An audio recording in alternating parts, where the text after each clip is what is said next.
7h47, le petit déjeuner politique ce matin, c'est Julien Aubert, député Les Républicains du Vaucluse et président d'Oser la France. Oui, bonjour Julien Aubert. Bonjour. Avant de parler climat notamment, mais également gestion de la crise sanitaire, un mot quand même sur ces guerres entre bandes rivales d'adolescents, harcèlement. Il faut arrêter l'angélisme, a dit hier soir Valérie Pécresse. Quelles pourraient être les réponses ? Les réponses, elles sont multiples. On voit bien que d'abord, il y a une responsabilisation des parents.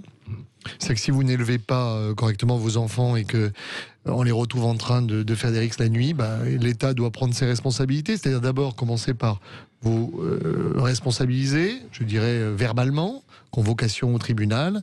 Deuxièmement, étape d'après, ça ne change pas, on vous prélève sur vos allocations familiales puisque vous élevez mal vos enfants. Et puis, si effectivement ensuite c'est toujours le cas, eh bien on place vos enfants en pension parce que il faut protéger, je dirais, vos enfants, les mettant dans un lieu où ils pourront se construire, devenir des citoyens et être éduqués convenablement. Oui. Venons-en donc à la gestion de la crise sanitaire dans les EHPAD. Malgré la vaccination en masse, toutes les barrières n'ont pas été levées. Vous avez déposé une proposition de loi justement pour pouvoir rendre visite. Car aujourd'hui la situation est tendue, c'est encore compliqué dans les EHPAD. Oui, c'est suite à un drame qui s'est passé, un drame dont la Provence s'est fait écho à Carpentras. Un chirurgien célèbre de notre ville est décédé et son fils a expliqué que on avait dit votre père est malade, on vous prévient quand il y aura du neuf, puis on l'a prévenu 15 jours plus tard pour dire il est décédé. Et donc cet homme a témoigné, je dirais, d'un cri de colère en disant on m'a interdit de voir mon père pour ces derniers instants. Donc je l'ai appelé. Il m'a expliqué qu'effectivement aujourd'hui, le malade se trouvait derrière des portes avec code. Et puis ensuite, il m'a présenté d'autres personnes qui m'ont appelé, qui m'ont envoyé des mails en disant mais vous vous rendez pas compte de ce qui se passe. Parfois même les morts d'ailleurs sont mis dans des sacs plastiques à nu. On n'a même pas la possibilité de leur dire au revoir. Ça dépend des établissements. Et donc j'ai souhaité que ce droit de visite qui me semble évident, parce que c'est tout ce qui différencie une civilisation humaine, je dirais, d'un simple système mécanique qui gère des malades et puis ensuite des morts, ce droit de visite soit mis en place pour les familles, sauf si évidemment le patient s'y oppose. Oui, mais avec une complexité quand même, de faire rentrer le virus aussi dans ces établissements. C'est ce qu'on avait vu le printemps dernier. Oui, l'humain est complexe, mais je maintiens que même s'il y a effectivement un risque, on peut juguler ce risque, on peut mettre aux familles des protections, on peut décider de mettre en place des protocoles extrêmement serrés, mais moi je réagis en tant qu'être humain.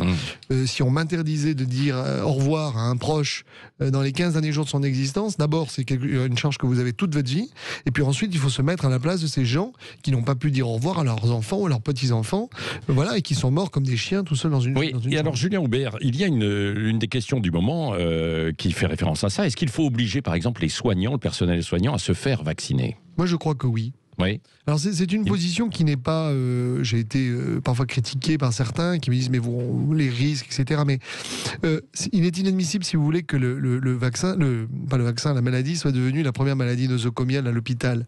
Vous rentrez pour un problème de prostate et vous sortez mort les pieds devant parce que vous avez contracté le virus à l'hôpital. L'hôpital, ça ne doit pas être un cluster.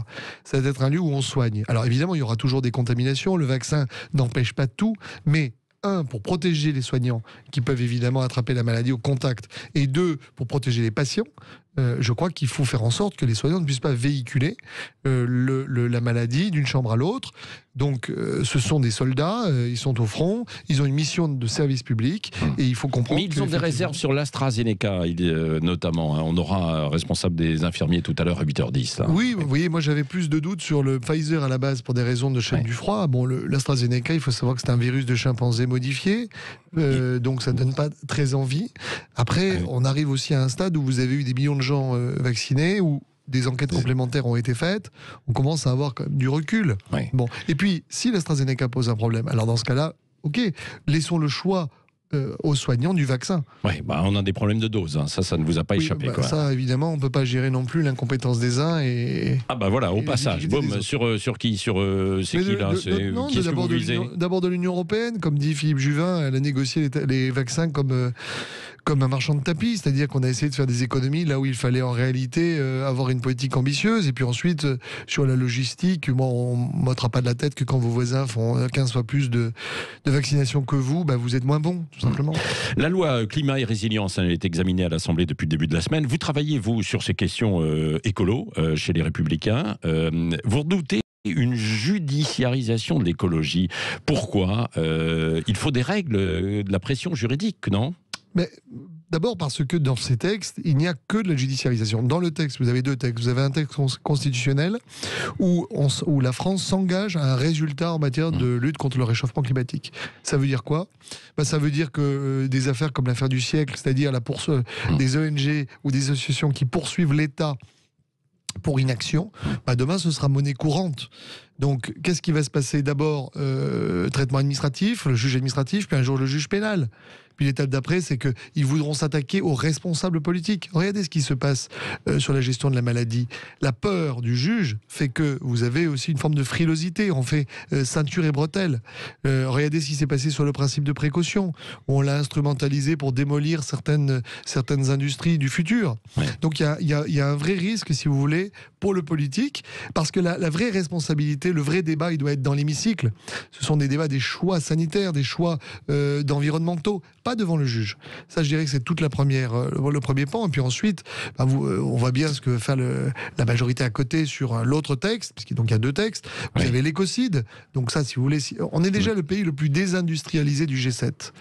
Allez mettre en place un système où vous allez dire à l'industriel, si vous êtes responsable d'un risque potentiel irréversible sur l'environnement, alors dans ce cas-là, dès maintenant, avant même qu'il y ait eu la moindre pollution, le juge peut intervenir. Mais qu'est-ce qu'ils vont faire ? Au bout d'un moment, ils vont dire, vous savez quoi, on va installer nos usines très loin, dans des pays qui n'ont pas les mêmes normes environnementales, donc vous perdrez sur les deux tableaux, vous n'aurez plus l'industrie, vous n'aurez plus les emplois, et vous aurez le CO2 parce qu'ils produiront dans d'autres pays. Et c'est pour ça aussi d'ailleurs que vous êtes opposé à cet article dans la Constitution ? Oui, sur la première partie. Le projet de loi, moi, si vous voulez, je considère que le fait de dire garantie un résultat est très mauvais. On peut garantir des droits, évidemment. On peut préserver l'environnement, il n'y a pas de problème. Mais il ne faut pas installer dans la Constitution quelque chose qui donne une obligation de résultat et qui va être la porte ouverte au gouvernement des juges. Ensuite, c'est un très mauvais texte. Si néanmoins il faut aller au référendum, je ne crois pas qu'il ne faut pas que les députés bloquent. On ne doit pas bloquer le peuple. Voilà. Après, on expliquera au peuple français qu'on se moque de lui en lui faisant croire qu'on va demain améliorer la lutte contre le réchauffement climatique. Ce sont quand même les mêmes qui ont fermé Fessenheim. Oui. Il y a de l'idéologie alors chez ceux qui sont actuellement en responsabilité. Je pense à Barbara Pompili. Alors, chez Barbara Pompili, il y a de l'idéologie. C'est une vision. Écoutez, regardez le texte Pompili.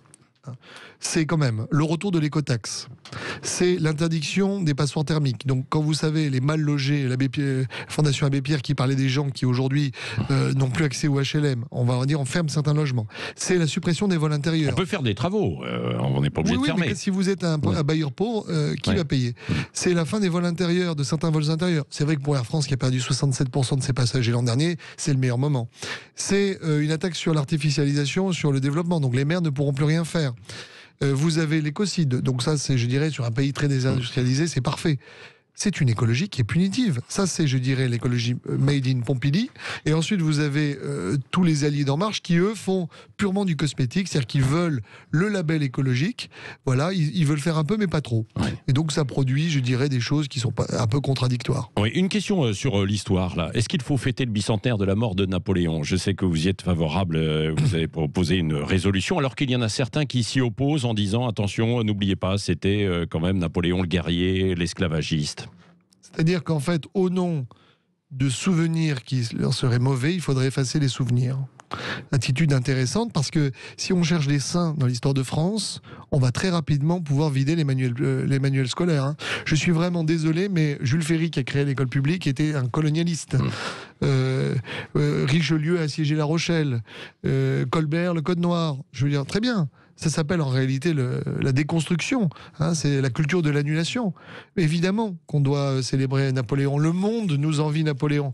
Et nous serions les derniers imbéciles de la planète à pas nous enorgueillir d'avoir Napoléon. Moi, je suis fier d'avoir Napoléon et je pense qu'il a beaucoup apporté à ce pays, du Code civil au préfet et bien évidemment à la Cour des comptes. Oui, rapidement, Julien Aubert, un mot sur les régionales. Vous êtes conseiller régional justement de la région Sud-PACA, aux côtés de Bruno Muselier qui se représente. Est-ce que vous appelez LREM, par exemple, à se rallier à la candidature LR face à certains qui disent attention parce qu'il y a le Rassemblement national? Moi, j'appartiens à un groupe qui s'oppose à la majorité. Donc, je suis beaucoup plus à l'aise de dire non, pas du tout, nous n'avons rien à voir ensemble. Et donc, LREM, vous avez des idées, présentez-vous, faites une liste.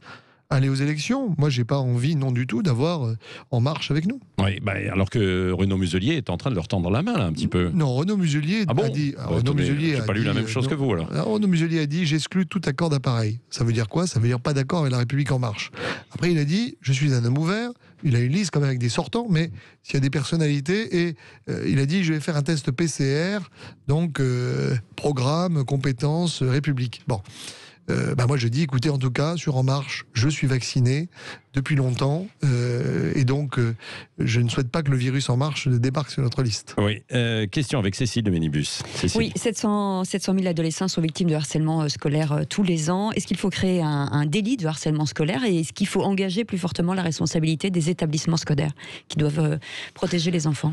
C'est sans doute une part du problème, mais on voit bien que c'est quelque chose de plus global parce qu'il y a d'abord la responsabilité des réseaux sociaux. Cela signifie introduire de la discipline. La discipline, ça passe par quoi? Ça passe un jour par la responsabilisation des paroles qui sont prononcées. Pourquoi pas travailler sur une carte d'identité numérique? Pourquoi pas dire à chacun, quelle que soit l'application que vous ouvrez, vous avez forcément une espèce de mot de passe ou un code unitaire, un coffre-fort numérique et qui permet de vous identifier.